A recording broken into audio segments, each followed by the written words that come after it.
Stranger of Paradise. The game about parrying where you don't actually parry. This is strange. I don't even know how to begin to explain this game. Okay, let me look at the... Okay, I'm gonna explain it with what I'm looking at now. You see that bar in the bottom, that yellow bar? That's your parry bar. You do this thing called soul shielding. It's just parry. The only thing I can't parry is the red enemy attacks. Every other attack, every single other attack can be soul shielded. And basically, you don't even have to time it. You just hold the soul shield button, you just hold it down, and the bar just depletes as you hold it down. And so long as there's still energy remaining in that bar, you will parry anything. The only time you're ever really parrying in this game is when your soul shield is depleted. That's when you actually have to like perfectly time your blocks with the soul shield. So long as you have energy, you're not really parrying. You're just like holding the, I think it's the circle button on controller. That's all you're really doing, just holding it down. Now, this isn't a bad game by any means, but you know that Stranger of Paradise is a good game and I enjoyed it.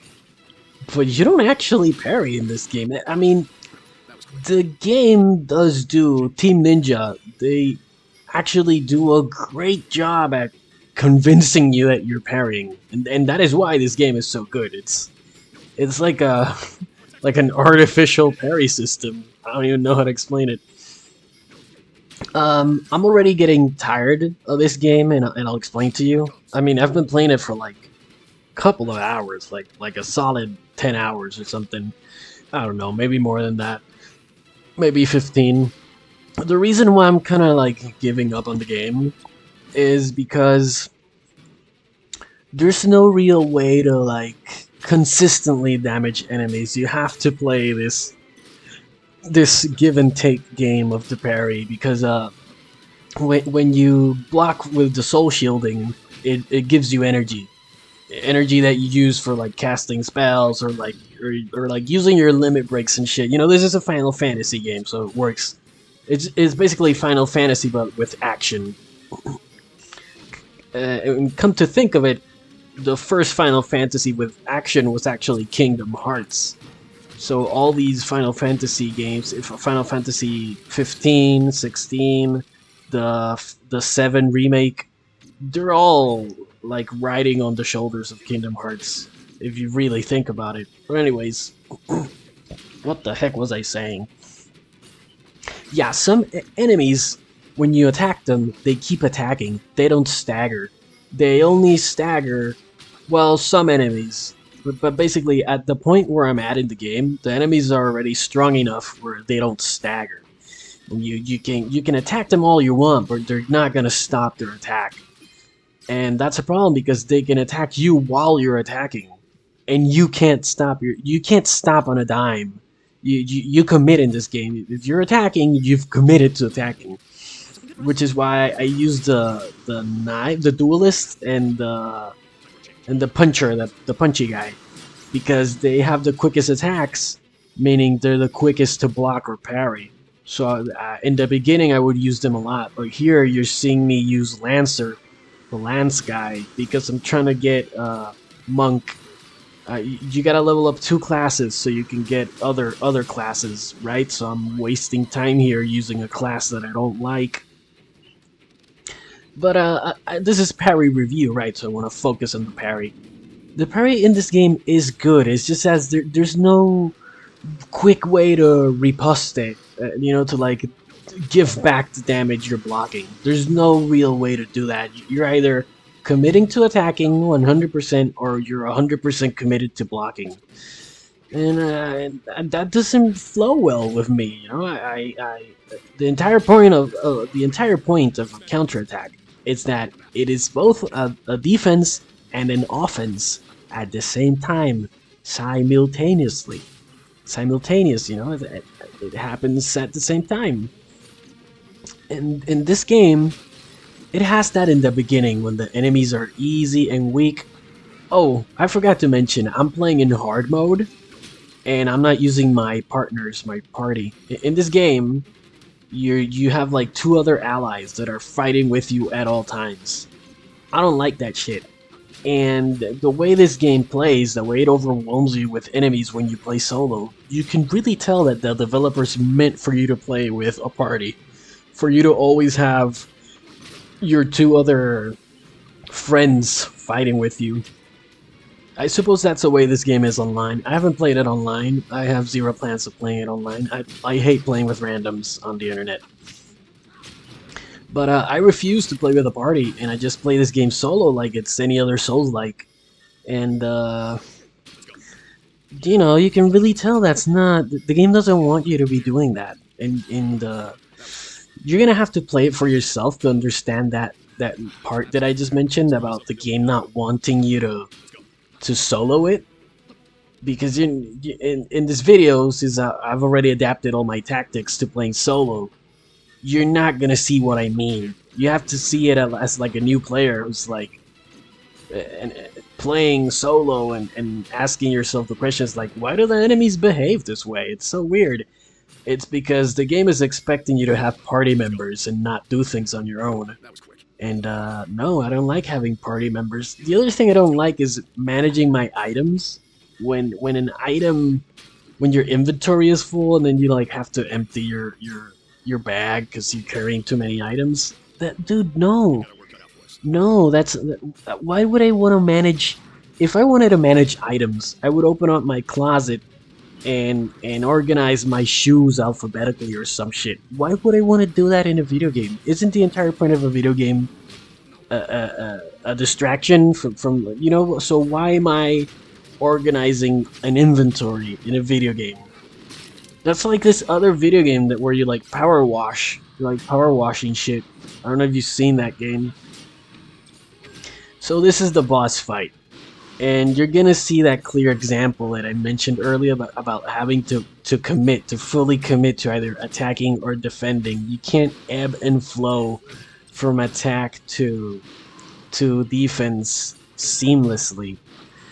I know there's other builds later in the game that pretend to allow you to combine attack and defense, but not really. I'm talking about the Berserker build.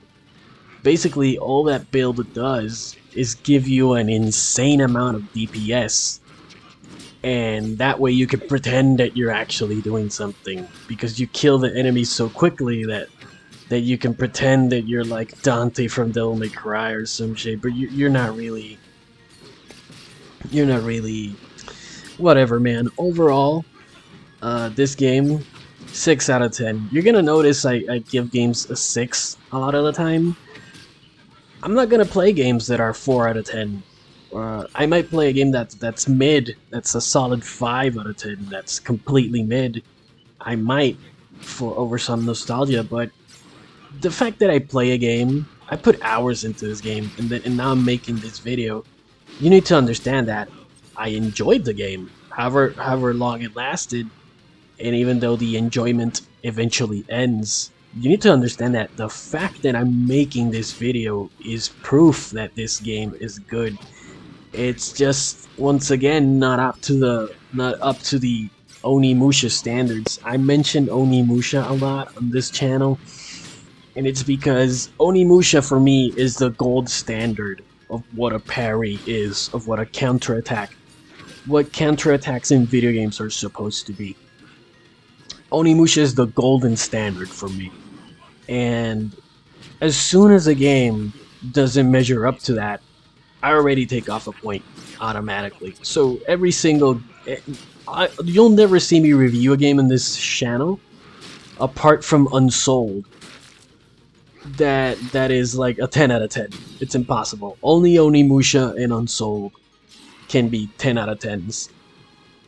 Every other game, because they don't have chain parry, chain counterattacks, it's an automatic minus right there. So, Final Fantasy Stranger of Paradise. Let's give this a 6.5 out of 10. And since I reviewed Curse of the Dead Gods recently, I'm gonna give Curse of the Dead Gods a solid 7, maybe a 7.5. Because playing these other games has really given me a lot of perspective. And I think I gave Flintlock an 8 out of 10. Flintlock deserves its 8 out of 10. The parry is so much more responsive and dynamic than it is in Stranger of Paradise. And the game I'm gonna review next is Neo 2. I preferred the parry in Neo 2 over Stranger of Paradise as well. You're gonna see me talk about it in the next video.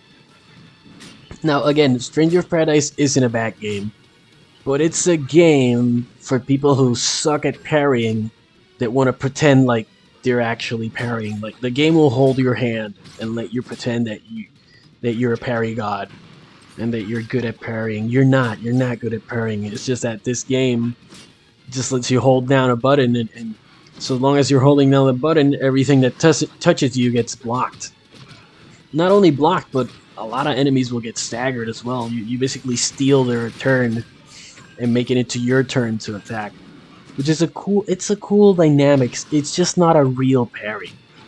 However, if you judge it from outside of the parry metric, yeah, this game is cool and it has a fun system, very unique to this game. And this game is, even though it's linear, which I don't mind at all. I love that it's linear. It just makes the game more straightforward. Even though the game is linear, it has this very unique combat mechanic called the Soul Shield, which is just very interesting and very unique. It's just not the parry, not a parry I can fall in love with, you know. So yeah, Stranger of Paradise. I don't script these videos. I fly by the seat of my pants, guys. You just heard me rant for 12 fucking minutes. Jesus Christ. Anyways, guys, Stranger of Paradise, 6 out of 10. It's a good game. You should play it. Just because I only gave it 1 point over 5 doesn't mean it's shit. This is a good game. I'm enjoying it. I have to keep reviewing other games. So yeah, Stranger of Paradise. Go play it. Also, since the video is so close to ending, lower the volume because I'm gonna let you watch the fight, so it's gonna get loud.